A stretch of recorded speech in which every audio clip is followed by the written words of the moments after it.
আমরা কিছুক্ষণ আগে আলোচনা করছিলাম সুজয় যে ডক্টর ইন্দ্রনীল খাঁ তিনি ক্রীড়া ও যুব কল্যাণ দপ্তরের মন্ত্রী হচ্ছেন এবং একই সঙ্গে তাকে ভোক্তা বিষয়ক দপ্তরের মন্ত্রিত্ব দেওয়া হয়েছে। একেবারে তাই। ডক্টর ইন্দ্রনীল খাঁ যুব মোর্চার বিজেপির দুটো টার্মের সভাপতি, যেহেতু তিনি যুব মোর্চা করেছেন তাকে যুব কল্যাণ দপ্তর বেছে বেছে দেওয়া হলো, ক্রীড়া দপ্তরও দেওয়া হলো, একজন যুবক ব্যক্তি এবং ক্রেতা সুরক্ষা দপ্তর, এই যে উপভোক্তা যেটা তুমি বলছিলে এটা হচ্ছে ক্রেতা সুরক্ষা দপ্তর। সাধন পাণ্ডের মতো অভিজ্ঞ এক্সপিরিয়েন্স মানুষ, দীর্ঘদিনের বিধায়ক, তা সেই দপ্তর সামলেছেন, সেই দপ্তরে আনা হলো। এবং আমরা জানি আরএসএসের অত্যন্ত ঘনিষ্ঠ সুনীল বানসাল খুব পছন্দ করেন, বিজেপির একদম মানে বাড়ির ছেলে বলা হয়, কাছের ছেলে বলা হয়, এবং বিজেপির প্রত্যেকটা মানুষ ডক্টর ইন্দ্রনীল খাঁকে চেনে এবং খুব সহজে, খুব মৃদুভাষী একজন ডক্টর, অঙ্কোলজিস্ট এবং ক্যান্সার বিশেষজ্ঞ, অত্যন্ত সুপরিচিত। এখন দেখার বিষয় এরপর তিনি আর ডাক্তারি করার সময় পান কি না, কারণ একটা নয় অন্তত 3টে দপ্তর শুভেন্দু অধিকারী তাকে দিয়েছেন। এবং আমরা জানি যে কসবায় তিনি থাকেন এবং তিনি অত্যন্ত বিজেপির কাছের একজন মানুষ।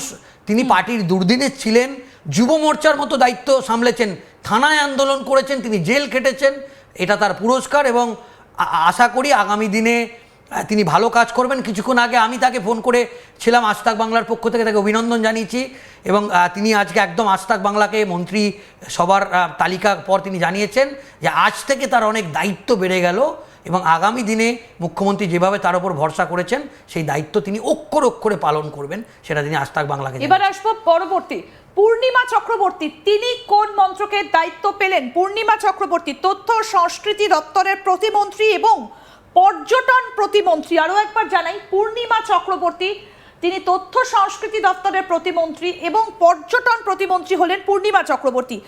আমি সুজয় এই জায়গাটা একটু আসবো। পর্যটন মন্ত্রী হচ্ছেন শঙ্কর ঘোষ এবং এই দপ্তরেরই প্রতিমন্ত্রী হচ্ছেন পূর্ণিমা চক্রবর্তী। তার মানে পর্যটন শিল্পে জোর দেওয়া হচ্ছে এবং তথ্য সংস্কৃতি দপ্তরের প্রতিমন্ত্রী হচ্ছেন পূর্ণিমা চক্রবর্তী, দুটো দপ্তর। একেবারে তাই। দেখো, উত্তর কলকাতার মহিলা মোর্চার সভানেত্রী ছিল এই পূর্ণিমা চক্রবর্তী, একদম লড়াকু নেত্রী, হেভিওয়েট ক্যাবিনেট মন্ত্রী। শশী পাজাকে তিনি হারিয়েছেন। আমরা জানি মহাগুরু মিঠুন চক্রবর্তীর অত্যন্ত ঘনিষ্ঠ এবং তিনি কিন্তু সংগঠন থেকে উঠে এসছে, বুথ স্তর থেকে, জেলা স্তর থেকে, মণ্ডল স্তর থেকে, শক্তি কেন্দ্র থেকে তিনি উঠে এসেছেন। তিনি পার্টির মানে সঙ্গে জড়িত ছিলেন এবং আমরা জানি যে পর্যটন নিয়ে আমি আগেই ব্যাখ্যা দিয়েছি, পর্যটন একটা খুব বড় দপ্তর, এখানে অনেক কিছু করার জায়গা আছে, ঠিক যদি প্ল্যানিং করা যায় এখানে একটা বড় কর্মসংস্থান হবে। তথ্য সংস্কৃতি দপ্তর এটা একটা খুব অত্যন্ত চ্যালেঞ্জিং দপ্তর। এই সরকারের মুখ মানে এই যে প্রচার, সেটা কিন্তু তথ্য সংস্কৃতি দপ্তর মানে সংবাদ মাধ্যম যেটা করবে সেটা আমরা মনে করছি যে শুভেন্দু অধিকারী নিজের হাতে রাখলেন এবং প্রতিমন্ত্রী করলেন পূর্ণিমা চক্রবর্তীকে। এখন দেখার বিষয় যে সরকারের যে কাজ সেগুলোকে কিভাবে গোটা রাজ্যের মানুষের কাছে তিনি তুলে ধরেন, এটা একটা অত্যন্ত চ্যালেঞ্জিং দপ্তর। এখন দেখার বিষয় তিনি এটা কিভাবে সামলাবেন। একদম। এরপরে আসবো মনোজ কুমার ওরাও, বনমন্ত্রী এবং পরিবেশ মন্ত্রী, বন ও পরিবেশ মন্ত্রী মনোজ কুমার ওরাও।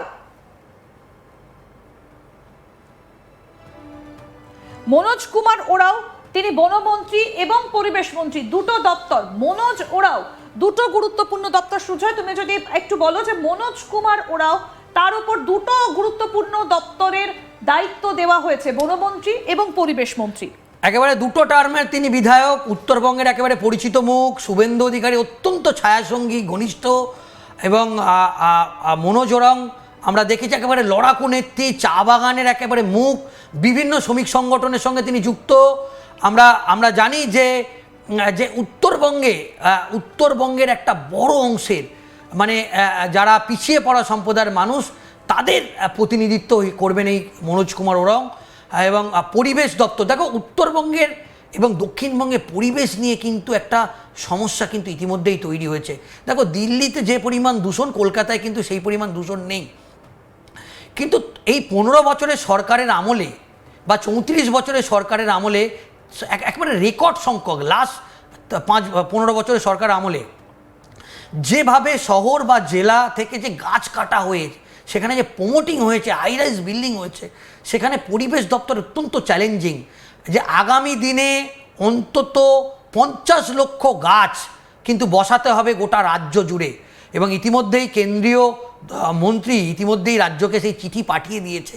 সেক্ষেত্রে অত্যন্ত চ্যালেঞ্জিং যে পরিবেশ এবং বনকে রক্ষা করা। আমরা দেখেছি যে গোটা রাজ্যে এবং উত্তরবঙ্গে একটা বন দপ্তরের বিভিন্ন গাছ, দামি দামি গাছ, সেগুলোকে চোরা কারবারিরা সেই গাছ রাতারাতি কেটে সরকারের কোটি কোটি টাকা সম্পত্তি নষ্ট করেছে।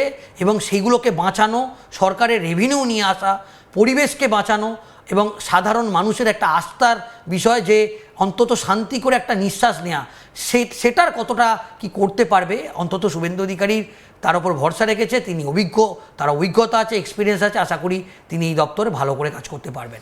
এরপরে আসবো জগন্নাথ চট্টোপাধ্যায়।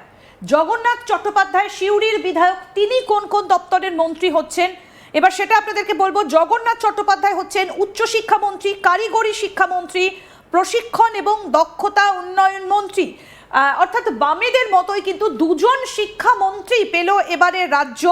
জগন্নাথ চট্টোপাধ্যায় হচ্ছেন উচ্চশিক্ষামন্ত্রী, একই সঙ্গে কারিগরি শিক্ষামন্ত্রী, প্রশিক্ষণ এবং দক্ষতা উন্নয়ন মন্ত্রী। সুজা, এই জায়গাটা একটু আসবো যে দুজন শিক্ষামন্ত্রীর পথেই কিন্তু এবার হাঁটলো বিজেপি।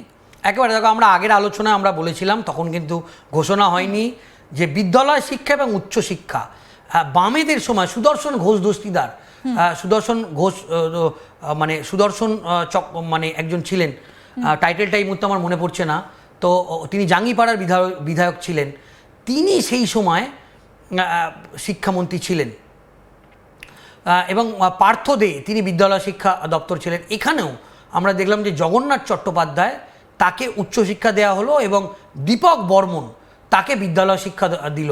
এবং তৎকালীন তৃণমূল সরকারের আমলে 26,000 চাকরি বাতিল শুধু না, শিক্ষা দপ্তরের যে ব্যাপক দুর্নীতি, স্বজন পোষণ, এসএসসি পরীক্ষা, সুদর্শন রায়চৌধুরী আমরা জানি জাঙ্গিপাড়ার তিনি বিধায়ক ছিলেন, তো তিনি অত্যন্ত একজন ভালো মানুষ ছিলেন সেই সময় বামেদের সরকারের আমলে। এবং আমরা দেখলাম সেই উচ্চশিক্ষা দপ্তর জগন্নাথ চট্টোপাধ্যায়কে দায়িত্ব দেওয়া হলো।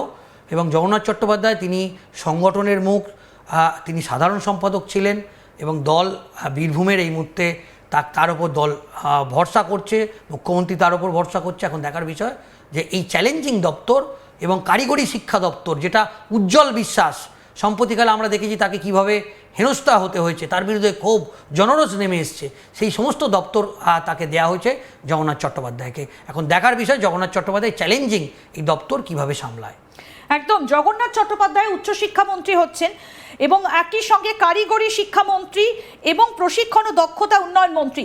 দীপক বর্মন তিনি হচ্ছেন স্কুল শিক্ষামন্ত্রী। এবার নজর